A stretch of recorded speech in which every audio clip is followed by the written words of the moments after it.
Hey, beautiful soul. Welcome to Soulful Saturdays with Saylor. Around here, we cut through the noise, ditch the fluff, and dive straight into what matters: spiritual wellness, radical self acceptance, and unapologetic soulful living.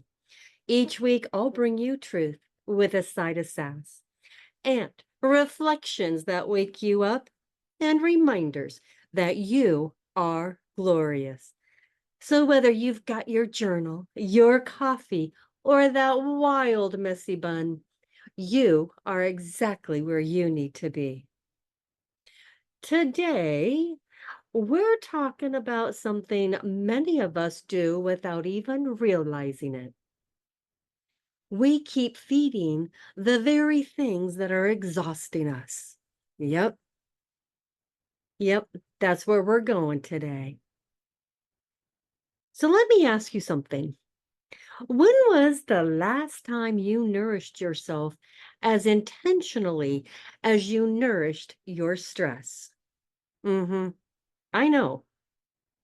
So let's be honest for a minute. Some of us are feeding our worries like 3 meals a day. Oh, and let's add the snacks in there. We're feeding our fears, feeding our doubts, feeding our overthinking, feeding everybody else's needs. Meanwhile, we're surviving on emotional crumbs. Some of you are nourishing your stress better than nourishing yourself. Yes, we're surviving on emotional crumbs. And if you're sitting there thinking, well, Cindy, that feels a little personal. Well, good, because I've been there too. In fact, let me paint you a picture. You wake up in the morning, and before your feet even hit the floor, you are already mentally scrolling through your list of problems, what needs fixed, who needs help, what bill needs paid, what phone call needs returned, what crisis might happen today. And just like that, before you've even had your first sip of coffee, you've already served up a full breakfast to your stress. Just like that. And then throughout the day, you keep feeding it. You replay that awkward conversation. We worry about something that hasn't happened. We wonder what someone meant by the text message. We carry guilt for things that aren't ours to carry. And then we wonder why we're exhausted. Beautiful soul, of course you're tired. You've been carrying the emotional equivalent of a 5 overstuffed foot suitcases through an airport for years. No wonder your shoulders hurt. No wonder your soul feels tired. And here's the sneaky part. Most of us don't even realize that we're doing it because we've gotten so good at taking care of everyone else. We know the needs of our spouse. We know what our kids need. We know what our friends need. We know what our coworkers need. And let's not forget, we also know what the dogs need. Sometimes I think the dog's getting better self-care than we are. At least the dog takes naps when they're tired. Meanwhile, we're over here treating rest like it's some reward that we have to earn. Can we just stop doing that? Seriously, can we just stop doing that? When did you decide that everyone else's comfort was more important than your own peace? When did you start believing that being exhausted was somehow a badge of honor? Because, beautiful soul, being depleted is not a life strategy.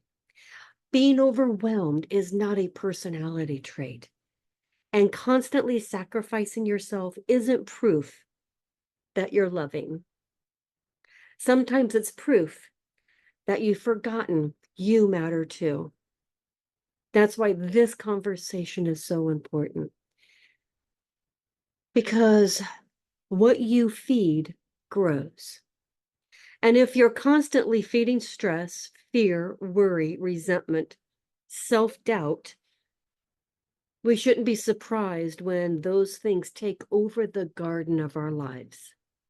So today, we're going to have a heart to heart about what you've been feeding and whether it's actually nourishing the life that you are trying to create. So let's talk about that, what it actually looks like in real life. Because most of us aren't sitting around saying, today I am going to drain all my energy. No, we're not.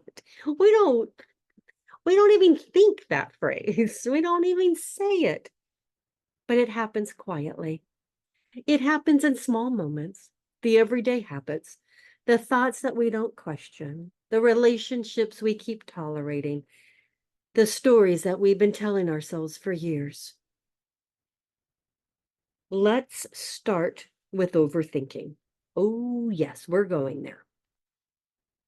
Have you ever noticed how exhausting it is to have a conversation once and then replay it 15 more times in your head? And you know what I'm talking about.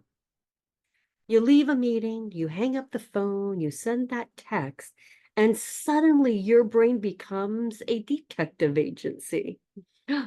What did they mean by that? Do you think they're upset? Should I have said something different? What if I made a mistake? Whew, that's not problem solving. That is emotional cardio. Yep, that is emotional cardio. And you're running marathons every day. Overthinking is one of the sneakiest ways that we drain ourselves because it tricks us into believing that we're being productive. Worrying about something 100 times doesn't solve it 100 times. It just steals 100 moments of peace. Now let's talk about relationships. And before anyone gets nervous, I'm not saying the cute everyone out of your, like not cutting anyone out of your life. No, no, no, we're not talking about that. But I am asking you to notice something. Who leaves you feeling energized after a conversation? And who leaves you feeling like you need a nap, a snack, and a vacation? And you know exactly who came to mind.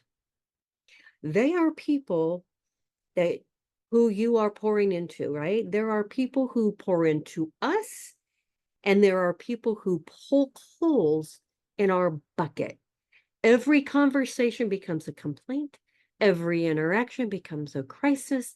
Every boundary becomes a negotiation. And because many of us have caring hearts, we keep showing up. We keep rescuing. We keep fixing. We keep caring until one day we realize we are drowning while trying to keep everyone else afloat. That isn't kindness. That is exhaustion wearing a superhero cape. And then there's the big one, negative self-talk. Oh, yes. This one breaks my heart because so many amazing women walk around carrying an inner critic that never takes a day off. You make one mistake and suddenly you're holding a whole woman conference about everything that you've ever done wrong. You forget one thing and you tell yourself you're a mess. You have a bad day and you decide you're failing at life. Can we just pause for a second? You would never speak to your best friend that way. Never. And if your friend called and said, I'm struggling, you wouldn't say, well, clearly you're a disaster. No, no, you wouldn't. You'd encourage her. You'd remind her of her strengths. You tell her she's doing better than she thinks. Yet somehow we reserve our harshest words for ourselves. And every time we do, we're feeding self-doubt. We're feeding shame. We're feeding the belief that somehow we're not enough. And here's the truth. Most of us don't have an energy problem. We have a feeding problem. We've been feeding worry, feeding guilt, feeding resentment, feeding obligation, feeding fear. And then we're confused about why peace, confidence, and joy aren't growing. Because what you feed grows. That's right. What you feed grows. And friend, if you are going to create a more glorious life, you must start paying attention to what you are serving at the table of your minds and your hearts and your spirit every day. Now, hear this part that most people miss. Most people miss this piece. Healing isn't always about adding something new. Sometimes it's about removing what's draining you. We will spend so much time asking, oh, what should I start doing? What book should I read? What class should I take? What podcast should I listen to? Oh, but by the way, keep listening to this one. Just saying. Just saying. And what's the next thing I need to learn? And don't get me wrong, I love, love, love personal growth. I do. You all know I do. But sometimes we're looking for another tool when what we really need is a trash can. Sometimes the answer isn't adding more, it is letting go. It tossing out what doesn't serve us. So maybe the better question here is this: what should I stop feeding? Because, beautiful soul, if your house was flooding, you wouldn't start decorating the living room. You'd find the frickin' leak.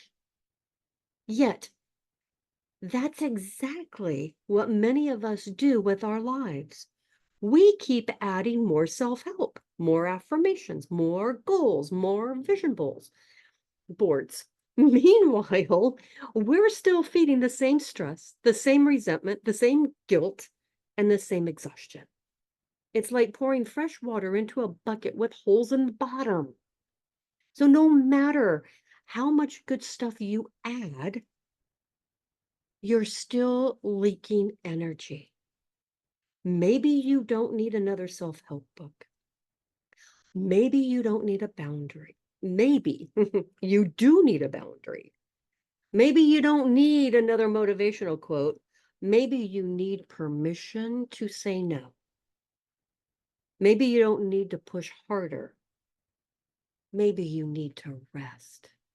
Hit that pause button for a moment. So let's talk about that for a minute. Somewhere along the way, many of us were taught that rest or hitting pause was lazy, that slowing down meant falling behind, that saying no, that means that we are selfish, that taking care of ourselves should happen after everyone else is taken care of. And how is that working out for us? How is that working out for us? We're exhausted, overwhelmed, burned out. We are running on fumes and pretending we're fine. Your soul wasn't designed to operate like a clearance rack where everyone gets a piece of you. You are not a public utility. You don't exist to provide endless emotional electricity for everyone around you. You are allowed to have limits. You are allowed to have needs. You are allowed to protect your peace. And here is a little Saylor's truth bomb for you. Boundaries are nutrition. Boundaries are nutrition. Just like your body needs healthy food, your spirit needs healthy boundaries. Every boundary you set feeds your well-being. Every boundary protects your energy. Every boundary reminds you that your needs matter too. And let's clear something up right now. Boundaries are not punishment. They're not walls. They're not acts of rejection. They are actually acts of self-respect. A boundary simply says, I love you, but I love me too. A simple boundary says, I care about you, but I won't abandon myself to prove it. A simple boundary says, I can support you without caring what belongs to you. Without caring what belongs to you. Let that sink in for a minute. Somebody needed to hear that today, because too many good-hearted women have spent years confusing self-sacrifice with love. They've confused exhaustion with worthiness. They've confused being needed with being valued. And those are not the same thing. Every time you say no to what drains you, you're saying yes to what restores you. You're saying yes to peace, yes to joy, yes to health, yes to dreams, yes to your future. And friend, choosing yourself isn't selfish, it's necessary. Because the healthiest version of you isn't the one who gives until it's empty. The healthiest version of you is the one who honors her own needs so she can show up fully for the life she wants to create. That's not selfish. That's self-respect. And self-respect just might be one of the most nourishing things you'll ever give yourself. So now let's unpack this like for real life. Let's unpack it. And this is what it actually gets really good, because most people like nourishment is about what goes on their plate. That's what we think. It's what goes on our plate. And yes, food matters. Your body needs fuel, emotional nourishment, mental nourishment, spiritual nourishment.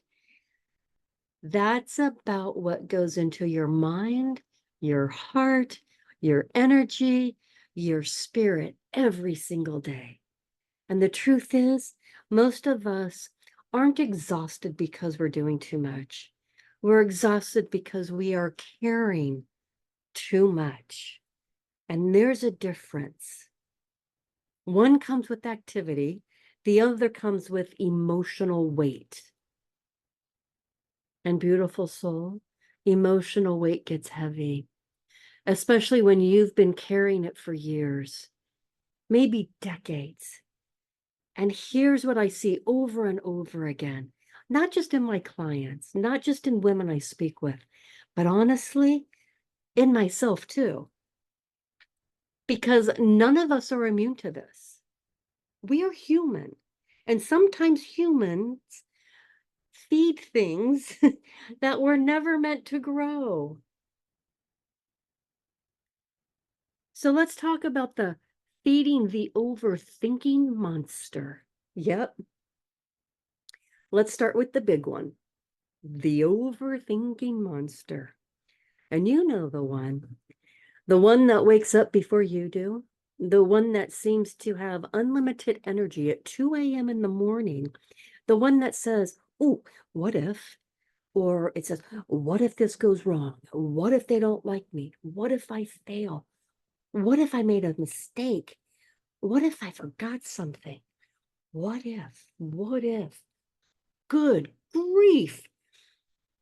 That little monster, the what if, that little monster never runs out of questions.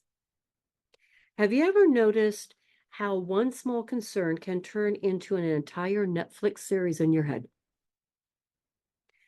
You get a text message that says, we need to talk. And suddenly you've created 16 episodes, 3 spin-offs, and a season finale. Meanwhile, the person just wanted to know what time lunch is. Overthinking is exhausting, not because you're solving problems, but because your brain thinks every thought deserves a committee meeting. And let's be honest, most of those meetings should have been emails. And I said what I said. Yes, I did. The problem with overthinking is that it feels productive. It feels like we're preparing, planning, protecting ourselves. But most of the time, we're simply rehearsing pain that hasn't happened. We're borrowing tomorrow's problems and paying interest on them today. And every time we revisit that same fear, we're feeding it, giving it attention, giving it energy, giving it life. We're watering weeds and wondering why our flowers aren't blooming. The brain is powerful. Whatever you repeatedly focus on becomes familiar. And what becomes familiar starts to feel true. That's why overthinking can quietly become a habit. Not because it's helping you, but because you've practiced it so often. So, beautiful soul, overthinking isn't wisdom. It isn't preparation. It's often fear wearing a productivity costume. And fear looks like convincing when it's dressed up like responsibility. So now, how about feeding toxic relationships? Yes, let's talk about relationships. This one's tender because many of us have huge hearts, big, big hearts. We care deeply. We love fiercely. We show up. We support. We encourage. We rescue. Sometimes we rescue people who didn't even ask to be rescued. And can I get an amen from all of my fellow fixers? That's right. Amen, fellow fixers. You know who you are. You see someone struggling and you immediately think, "Oh, let me help." And helping is beautiful until helping becomes caring. And caring becomes exhausting. Some relationships feel like plugging your phone into a charger and you leave feeling energized and you feel encouraged and you feel seen, valued, and supported. Those are beautiful relationships. Treasure those people. Then there are the other relationships, the ones where every conversation is a crisis. Every phone call is drama. Every interaction leaves you feeling emotionally wrung out like an old dish towel. And you know who came to mind when I said that. Now, don't say their name out loud, because we keep things around here at Soulful Saturdays classy. Don't say it out. Don't say their name out loud. But you know that person. The person who constantly takes but rarely gives. The person who creates chaos and somehow handles you the bill. The person who expects unlimited access to your energy. And because you're kind, and because you're caring, and because you spent years being the helper, you keep showing up again and again and again. And until one day you realize you're running on empty. Beautiful soul, please hear me on this. Please hear me on this. Love does not require self-sacrifice to the point of depletion. Love does not require self-sacrifice to the point of depletion. You can love someone and still have boundaries. You can care deeply and still protect your peace. You can support someone without becoming their emotional life raft. Healthy relationship exchanges energy. Unhealthy relationships, they consume it. And sometimes the most loving thing you can do is to stop carrying what was never yours to carry. So now let's talk about feeding self negative talk. Yep, feeding the negative self talk. Let's talk about this one for a moment.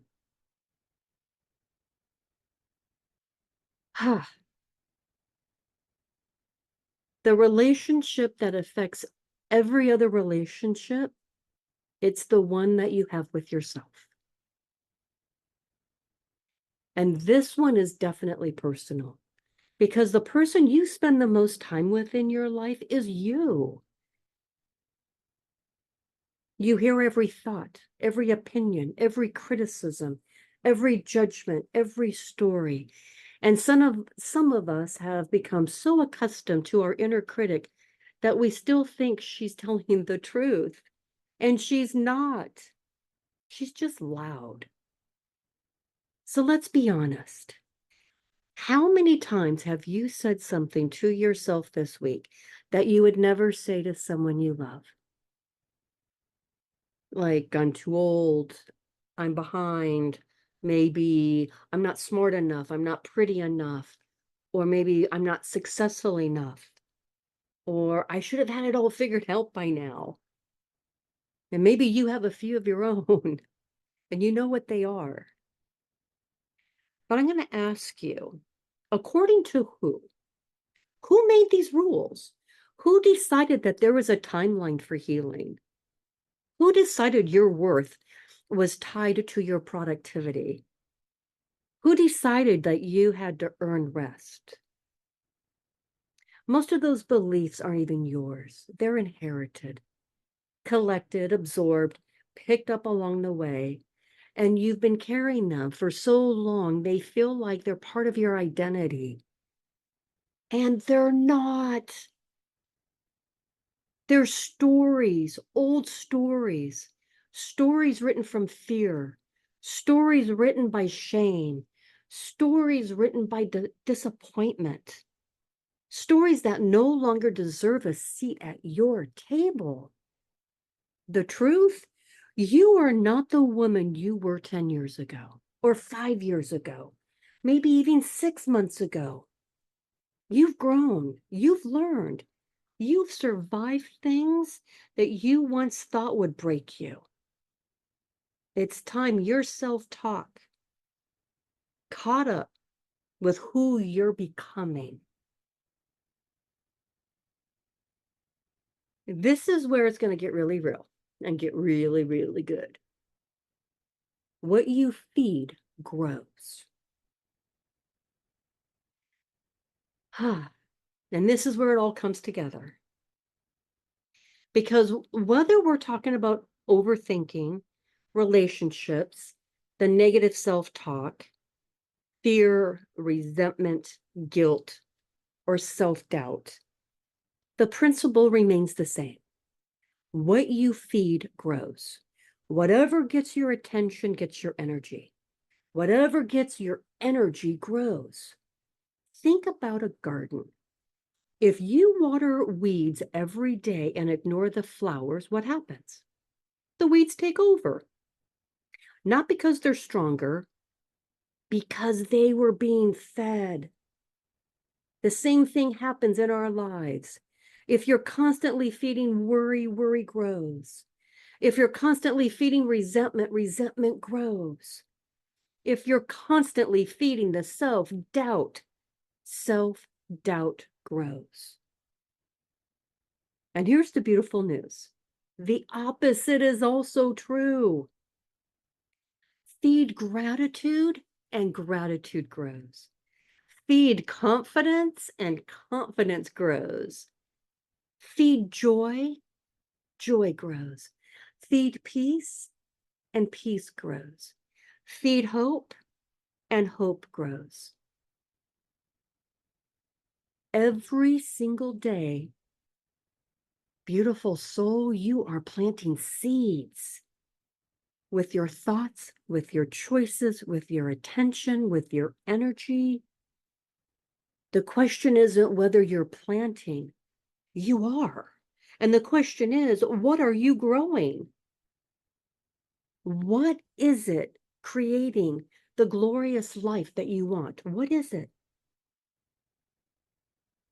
Because whether you realize it or not, you're planting seeds every single day.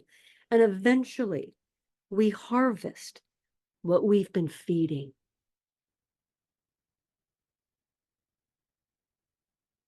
So I just want to I want you to do something with me for just a moment. I want you to take a big, deep breath. That's right. Ooh, take a big, deep breath and just imagine for a moment what changes when you stop feeding what drains you. Seriously. I want you to close your eyes. If you're not driving, imagine waking up tomorrow without immediately picking up everybody else's problems. Imagine not carrying everyone's emotional backpack before you even had your coffee.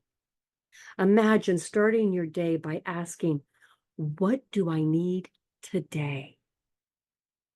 Instead of what does everyone else need from me today? Can you feel the difference?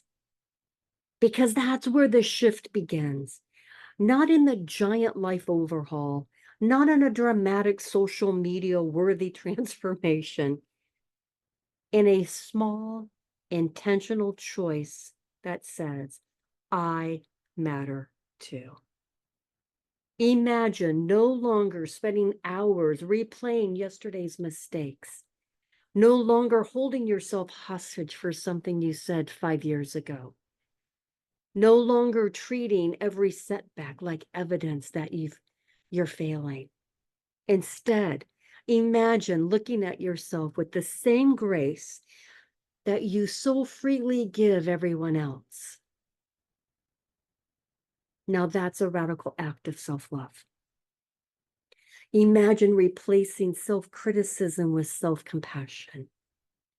Imagine hearing that inner critic start her usual nonsense and say, thank you for your opinion, but we're not doing that today. Can we all agree that some of our thoughts need less airtime? Because not every thought deserves a microphone. Some thoughts deserve a polite escort right out the door. And imagine protecting your peace as fiercely as you've protected everyone else. Oof, that's a big one. Because so many women have spent years being the protector, the fixer, the helper, the peacemaker, the strong one, the reliable one, the one who's always figured it out. But what happens when that same woman finally decides she's worthy of the same care that she's been giving away? That everything begins to change when she decides that.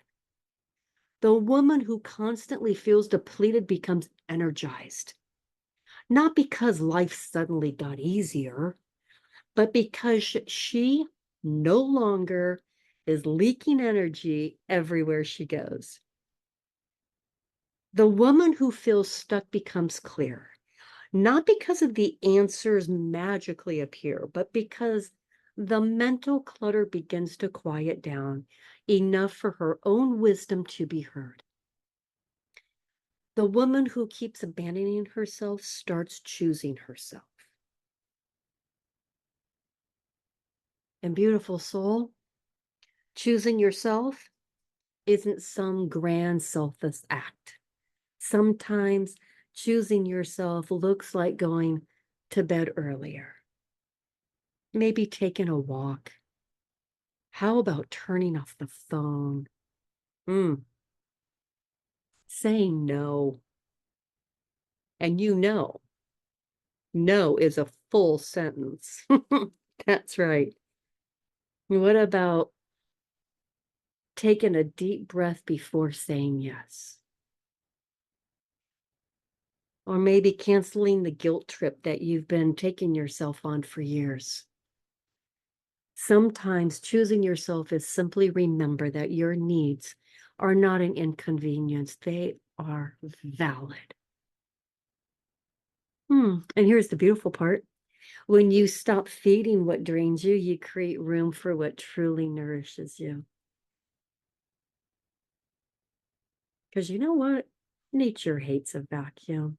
When you stop pouring energy into worry, there's room for peace. When you stop feeding resentment, there's room for forgiveness. When you stop feeding self-doubt, there's room for confidence. When you stop feeding exhaustion, there's room for joy. When you stop feeding everyone else's expectation, there's room for your own dreams. More joy, more peace, more confidence, more freedom, more laughter, more energy, more purpose, more you. The version of you that's been buried under responsibilities. The version of you that's been waiting patiently beneath the worry. The version of you that remembers how to dream. The version of you that knows she is worthy. The version of you that doesn't need permission to take up space. Because here's what I want you to know. This journey isn't about becoming someone else. You don't need fixing. You don't need to become worthy. You don't need to earn your value. The transformation isn't about creating a brand new version of yourself. It's about removing everything that has been covering up who you truly are. It's about remembering. It's about reconnecting. It's about renewing your relationship with yourself. It's about coming home. Coming home to your peace. Coming home to your power. Coming home to your joy. Coming home to your beautiful, glorious self. And beautiful soul, after all the years that you've spent taking care of everyone else, isn't it time that you come home to you? So before we go, I want to leave you with this. I really want you to hear me, not with your ears, with your heart. If you've been starving for peace to keep others comfortable, that's not love. That's self-abandonment. And I know that's hard truth because many of us were raised to believe that being a good person meant putting everyone else first. Being available, be helpful, be accommodating, be nice. Don't rock the boat. Don't disappoint anyone. Don't make anyone uncomfortable. Meanwhile, nobody ever taught us what to do when we become uncomfortable. Nobody taught us to protect our own peace. Nobody taught us that constantly putting ourselves last comes at a cost. And here's the thing. And eventually, that bill comes due. And you know how it shows up? Through exhaustion, resentment, burnout, anxiety. It comes at a high cost, feeling disconnected from yourself, waking up one day and wondering, where did I go? If you've ever felt that way, you're not alone. So many women have spent years becoming everything for everyone else and then wonder why they feel lost. because somewhere along the journey, they stopped choosing themselves, not intentionally, not selfishly, just little by little, one compromise at a time, one obligation at a time, one yes they didn't really want to give at the time. And until one day they looked in the mirror and barely recognized the person looking back. If it's you, let this be your reminder. You deserve rest, real rest, not scrolling on your phone while feeling guilty about everything that you should be doing. Rest. You deserve boundaries, not walls, not ultimatums, healthy boundaries that protect your energy and honor your worth. You deserve nourishment, not just food, joy, laughter, peace, friendship, dreams, hope, the things that make your soul come alive. And most importantly, you deserve to matter in your own life. Not someday, not after everyone else is taken care of, not when your schedule calms down, not when you finally earn it. Now, today, this week, I want you to choose one thing that restores you. Just one. Keep it simple. Maybe it's a walk. Maybe it's reading a book. Maybe it's sitting on the porch with your coffee. Maybe it's saying no to something that drains you.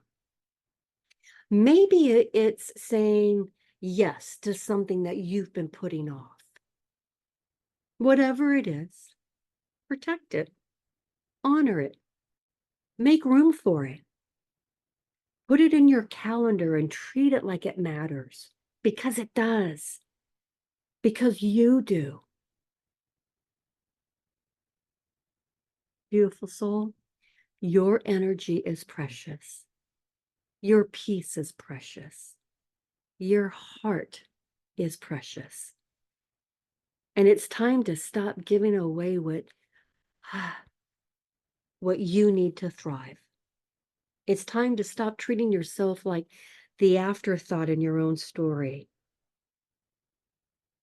You are not a supporting character in everyone else's life. You are the protagonist in your own. And the woman at the center of your own story deserves care too. So as you go into this week, I want you to ask yourself, what am I feeding? And even more importantly, what am I finally ready to stop feeding? Because every time you choose peace over people pleasing, every time you choose rest over running yourself ragged, every time you choose yourself without guilt, you take one step towards the life you deserve. So remember this, dare to live your glorious life. And don't forget, the most important relationship you'll ever have is the one you have with yourself. So be kind to her, be patient with her, be proud of her. She has been through a lot, and she's doing better than she thinks. And that, my friend, is our episode on Stop Feeding What's Draining You. Thank you for tuning in, beautiful souls. Take this week to listen to the whispers. And this month it is Nourish. And remember, your soul knows the way. As you move through your week, carry this truth in your heart. You are worthy, you are radiant, and your presence matters. And never forget, stay soulful, stay sassy, stay you. I'll see you next Saturday, beautiful soul. Same time, same vibe, same glorious energy.